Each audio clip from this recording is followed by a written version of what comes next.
सुप्रभात विद्यार्थियों, मैं राजनाथ राम विद्या विहार इंटर कॉलेज सलारपुर वाराणसी के यूट्यूब चैनल में आप लोगों का स्वागत एवं अभिनंदन है। कल हम लोग रघुवंश महाकाव्यम के द्वितीय सर्ग से 1 से 5 श्लोक का अध्ययन कर चुके हैं। आगे हम लोग 46 श्लोक नंबर 46 से प्रारंभ करेंगे।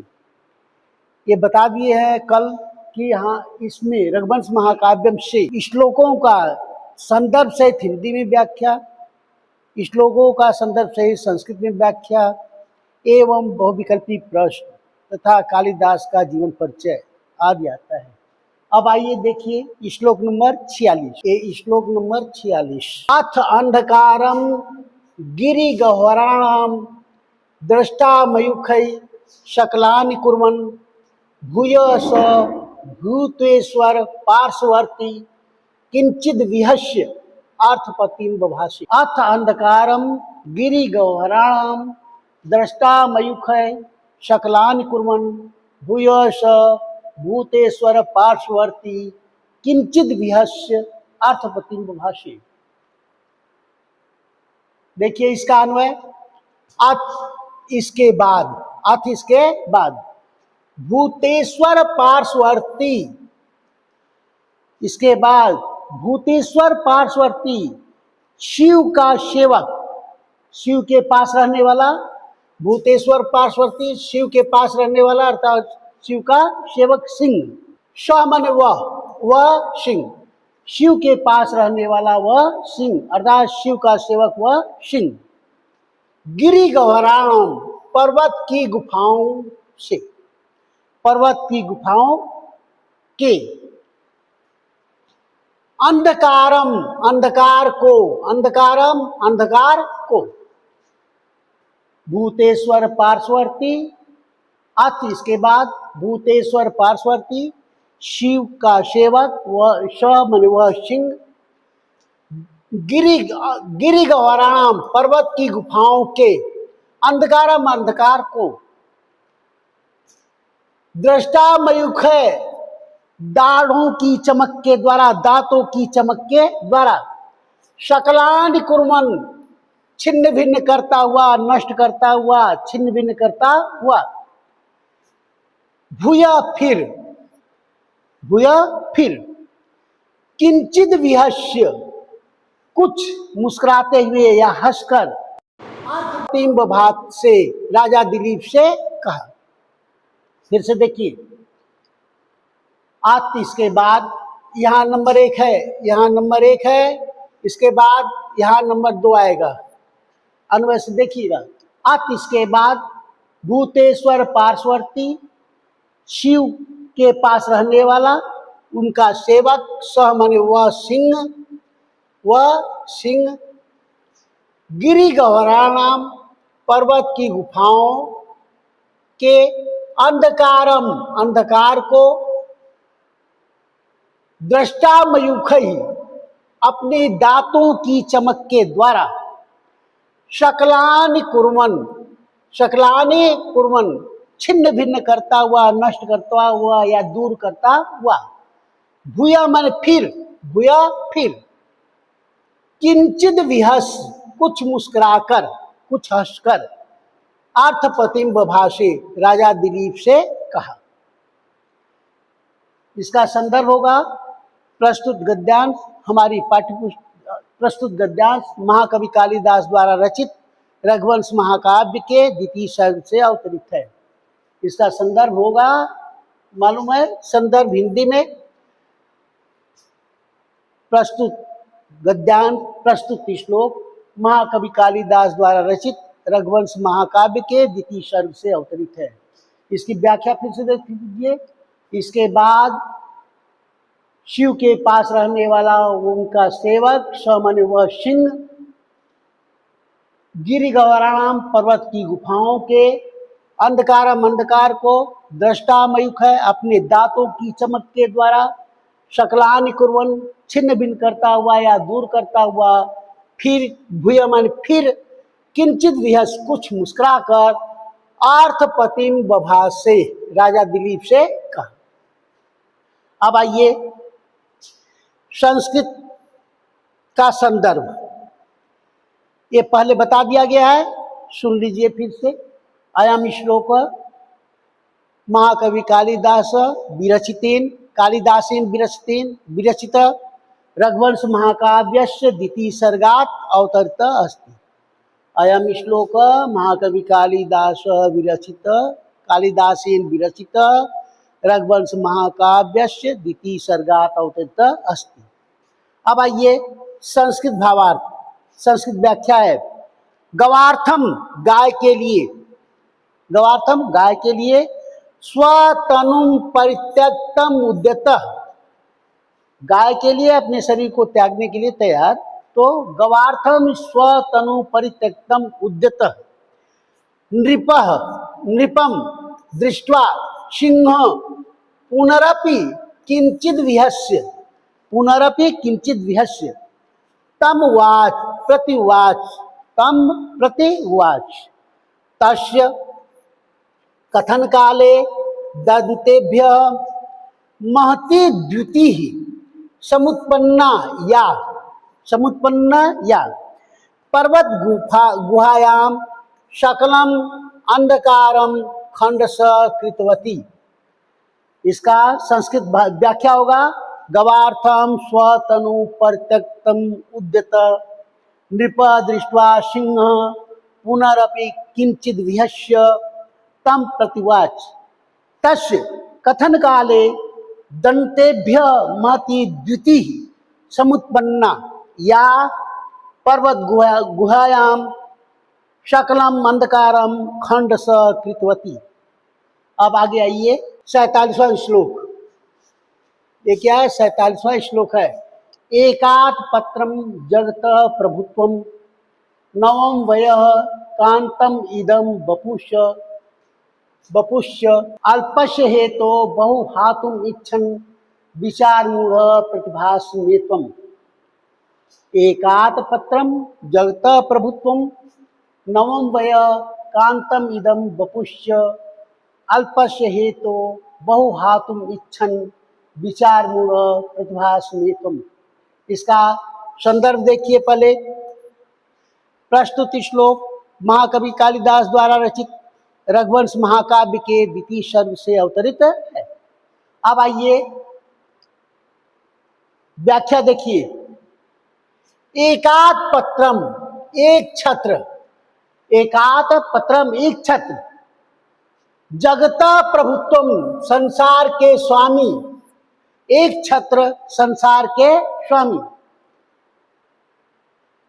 नवम वयः नौ अवस्था वाले, एक छत्र संसार के स्वामी नौ अवस्था वाले, इदम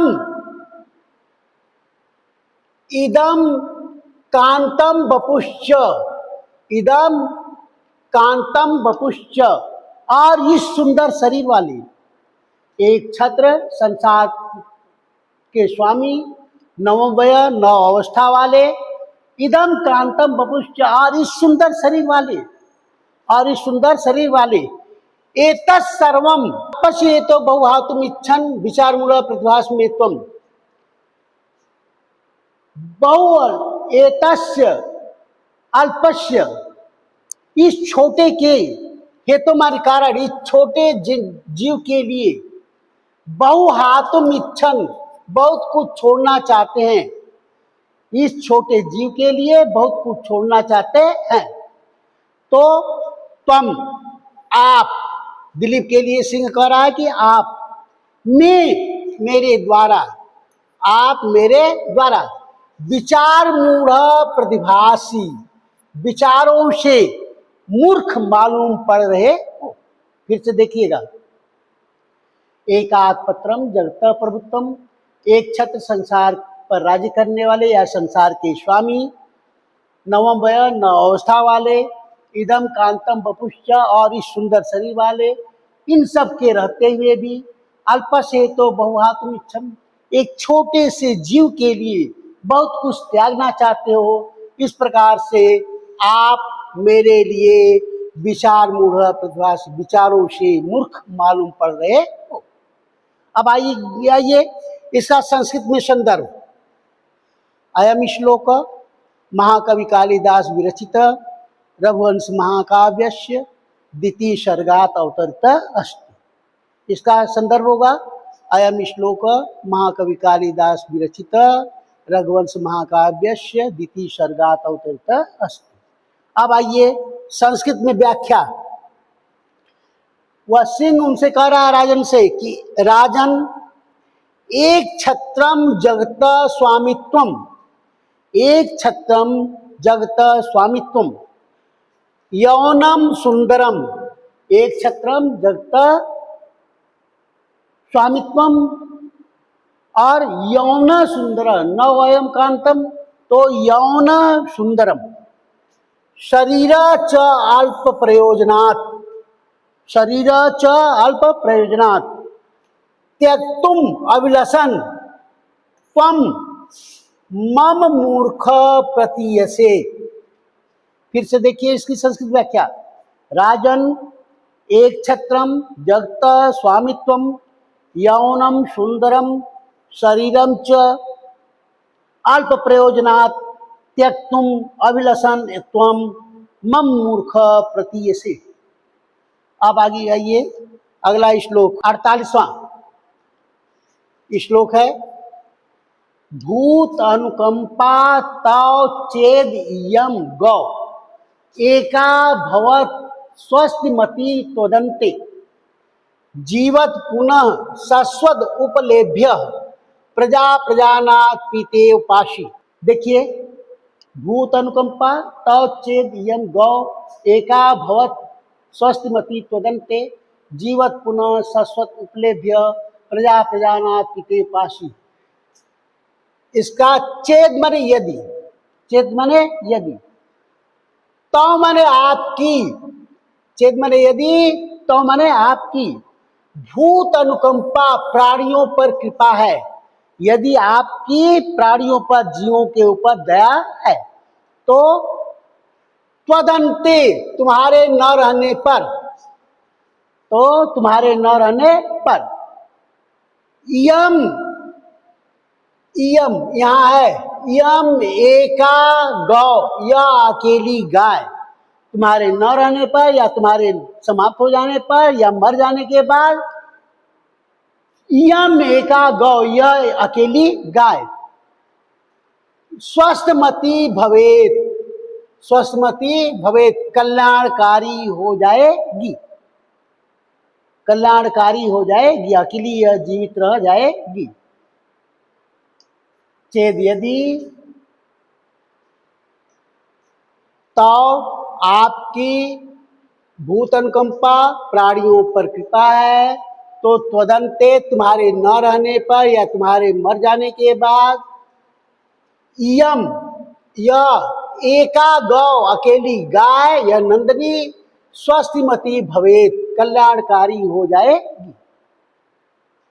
प्रजानाथ, हे प्रजाओं के स्वामी, प्रजानाथ हे प्रजाओं के स्वामी, जीवत पुनः, यहां आइएगा, जीवत पुनः, फिर भी यदि आप जीवित रहे, फिर भी यदि आप जीवित रहे, तो शाश्वत, लगातार या हमेशा, निरंतर, लगातार या हमेशा या निरंतर, पिता इव, पिता की तरह, पिता इव, पिता की तरह, प्रजा, प्रजाओं का, पिता की तरह प्रजाओं की, उपलेभ्य बाधाओं से, पास रक्षा करते रहोगे, कल्याण करते रहोगे। फिर से देखिएगा, चेद यदि,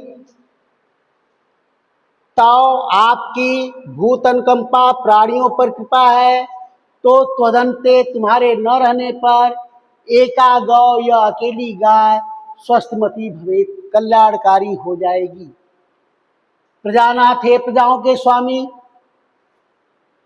हे प्रजाओं के स्वामी, जीवत पुनः, यदि फिर भी आप जीवित रहे, यदि फिर भी आप जीवित रहे, तो पिते इव, पिता धन इव, पिता की तरह, शाश्वत हमेशा, प्रजा उपलेभ्य, प्रजाओं का उपलभ्य बाधाओं के द्वारा, विपत्तियों के द्वारा पासी कल्याण करते रहोगे।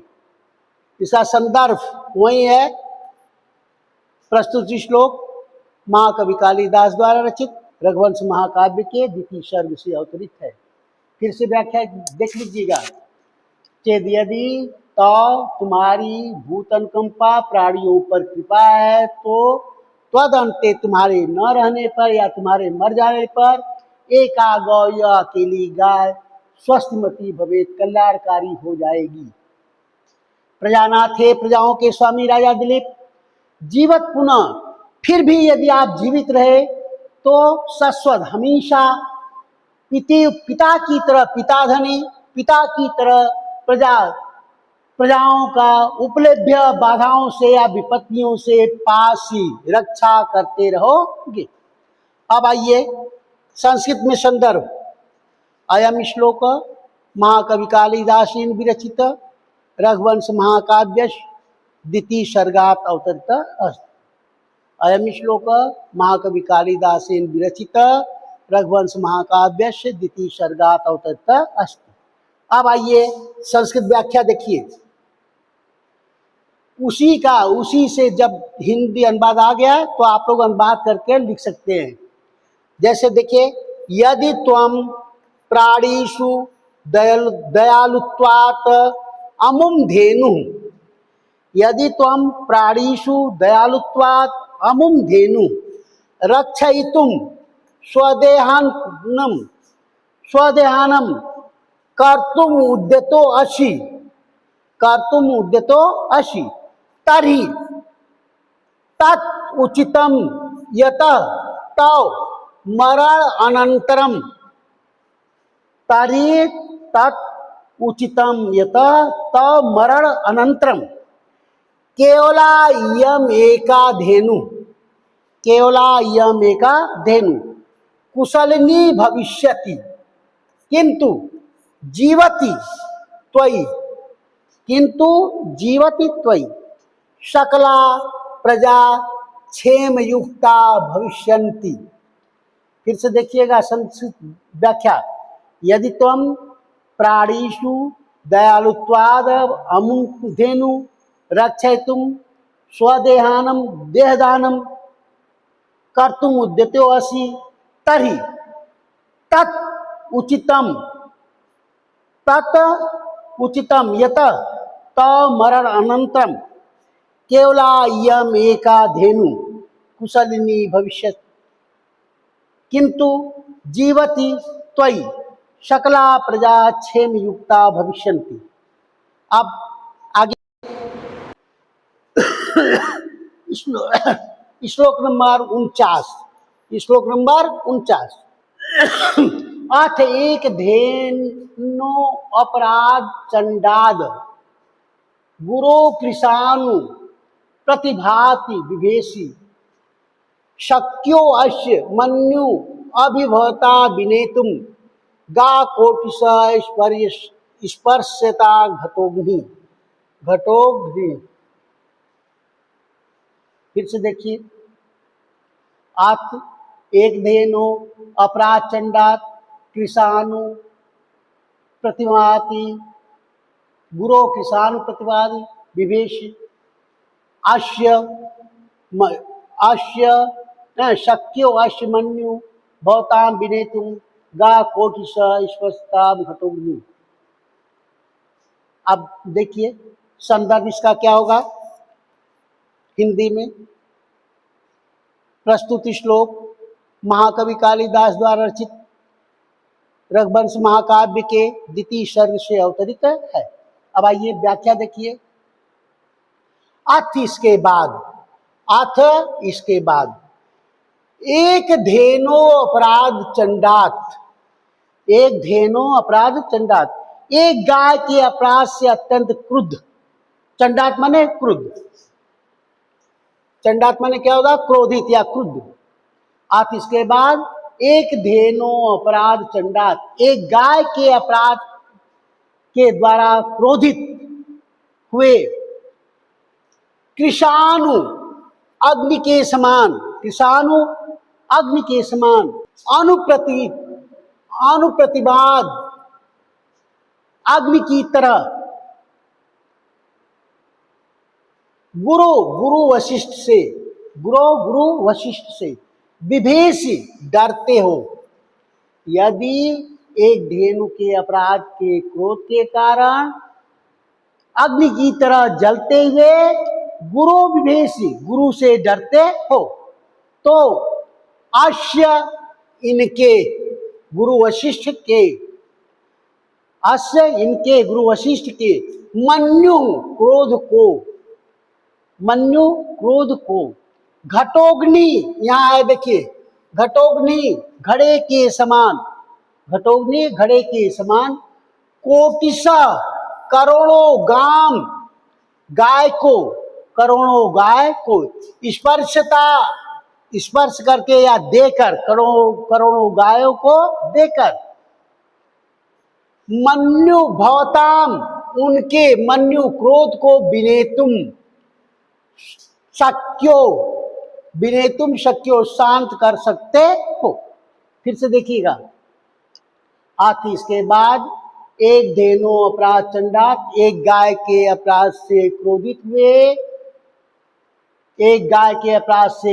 हुए कृषाण प्रतिभात अग्नि की तरह जलते हुए गुरु से डरते हो, तो अश्य उनके मन्यु माने क्रोध को घटोग्नि घड़े के समान, कोटिसा गाम स्पर्शताम करोड़ों गायों को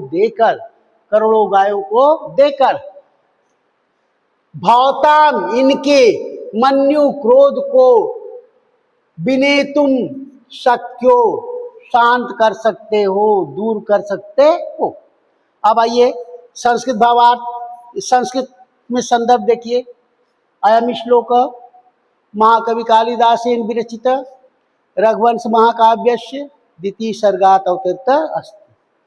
फिर से देखिएगा, अयम श्लोक महाकवि कालिदासेन विरचित रघुवंश महाकाव्यस्य द्वितीय सर्गात् अवतरित अस्ति। अब आइए देखिए संस्कृत व्याख्या। हे राजन, यदि नंदिनी नाशरूप अपराधेन अतिक्रुद्धस्य गुरो भयं करोषि, तर्हि त्वं कोटिश पयशुनी गाम दत्वा त्वं तस्य क्रोध शांतिं कर्तुं शक्नोषि। हे राजन, यदि नंदिनी नाश रूप अपराधेन अतिक्रुद्धस्य गुरो भयं करोषि, तर्हि कोटिश पयशुनीं गाह दत्वा त्वं तस्य क्रोधम शांतिम कर्तुम शक्नोति। अब आइए आगे 50वां श्लोक है। तदरक्ष कल्याण परंपराणाम भोक्तारम ऊर्जस्व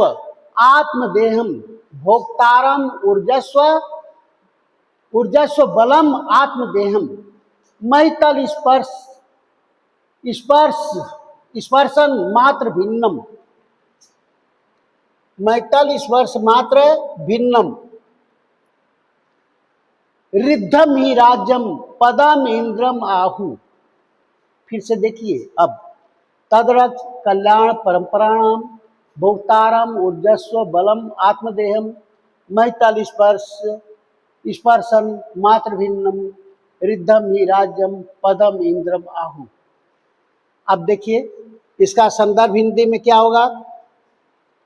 प्रस्तुत श्लोक महाकवि कालिदास द्वारा रचित रघुवंश काव्य के द्वितीय सर्ग से अवतरित है। संदर्भ होगा प्रस्तुत श्लोक महाकवि कालिदास द्वारा रचित रघुवंश महाकाव्य के द्वितीय सर्ग से अवतरित है। अब आइए व्याख्या देखिए। तब कल्याण परंपराणाम, कल्याणों को चाहने वाले, तब कल्याण को, अनेक सुख को भोगने वाले या कल्याण को चाहने वाले। भोक्तारम, भोगने वाले। तब यह तद है, तब कल्याण परंपराम, कल्याणों की परंपरा के द्वारा। भोक्तारम, भोगने वाले। ऊर्जस्व बलम, तेजस्वी बल को, तेजस्वी बल को, तेजस्वी बल की। आत्मदेहम, और अपनी शरीर की रक्षा करो।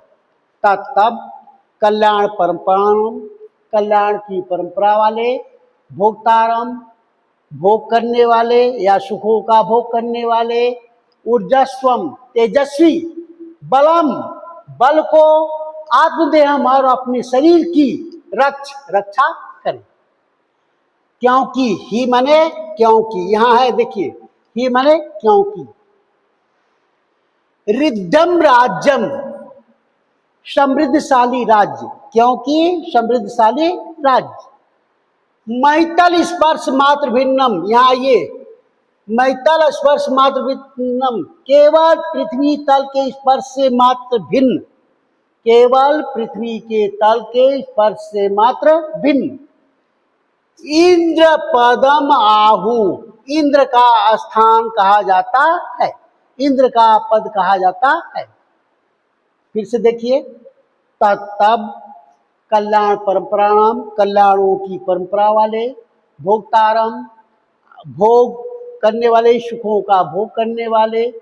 ऊर्जस्वम बलम, अपने तेजस्वी बल को। आत्मदेहम, और अपने शरीर की रक्षा करे। ही, क्योंकि रिद्धम राज्यम, समृद्धशाली राज्य। मैतल स्पर्श मात्र भिन्नम, केवल पृथ्वी के तल के स्पर्श से मात्र भिन्न। इंद्र पदम आहु, इंद्र का स्थान कहा जाता है। अब आइए संस्कृतार्थ। संस्कृत में संदर्भ देखिएगा। अयम श्लोक महाकवि कालिदासेन विरचित रघुवंश महाकाव्यस्य द्वितीय सर्गात् अवतरित अस्ति। अयम श्लोक महाकवि कालिदासेन विरचित रघुवंश महाकाव्यस्य द्वितीय सर्गात् अवतरित अस्ति। अब आइए संस्कृत व्याख्या देखिए। हे राजन, वह सिंह राजन से बता रहा है, राजा दिलीप से कह रहा है कि हे राजन, अनेक सुखानाम भोक्तारम, अनेक सुखानाम भोक्तारम, बलवंतम स्वदेहम रक्ष। अनेक सुखानाम भोक्तारम, बलवंतम स्वदेहम रक्ष।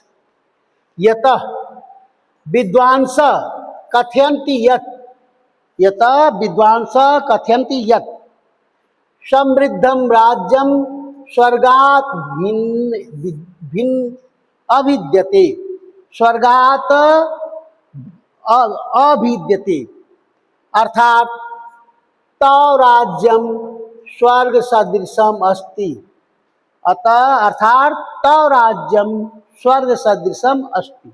फिर से देखिए, हे राजन, अनेक सुखानां भोक्तारम, बलवंतम स्वदेहम रक्ष। यतः विद्वांस कथयन्ति यत् समृद्धम राज्यम स्वर्गात् अभिद्यते, स्वर्गात् अभिद्यते, अर्थात तव राज्यम स्वर्ग सदृशम अस्ति। अब ये 50 श्लोक हो गए, 50 तक, यानी 46 से 50 तक। अब हम लोग दूसरे दिन, अगले दिन पुनः श्लोक नंबर 51 से उपस्थित होंगे। धन्यवाद।